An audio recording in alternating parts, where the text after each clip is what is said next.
Je pense que c'est la fin de l'écologisme municipal. Tout de suite, une précaution. Moi, je suis écolo de droite.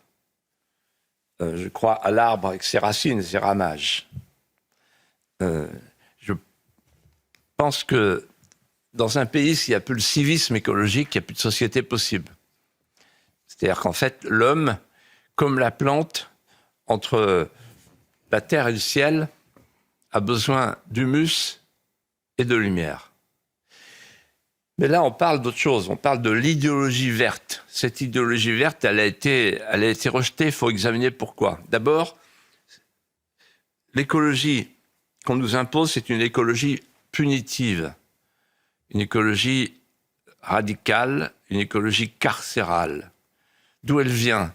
Elle vient de l'idée qu'il y a un grand soir. Le grand soir, c'est le retour à la mère nature, avec le parrainage, à l'époque, de Greta Thunberg, la Jeanne d'Arc de la couche d'ozone, qui entend les voix de la couche d'ozone.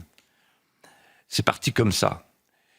Et à partir de là, on a voulu nous imposer la société décarbonée, qui est devenue une société totalitaire. Je parlais des ZFE, on peut parler de l'interdiction des automobiles. Souvenez-vous de la soirée de la liturgie grégorienne dimanche soir à Paris, avec métro, vélo, bobo. C'est la nouvelle trinité grégorienne de M. Grégoire.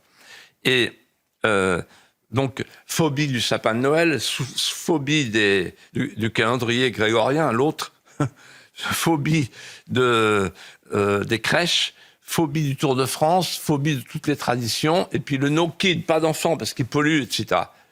Et donc ça, c'est un côté totalitaire. Les gens ont compris qu'en fait, l'écologisme, c'était une forme de totalitarisme. Et ça va plus loin, puisque c'est une écologie stérile, puisqu'elle prône la décroissance et la fin du productivisme concurrentiel.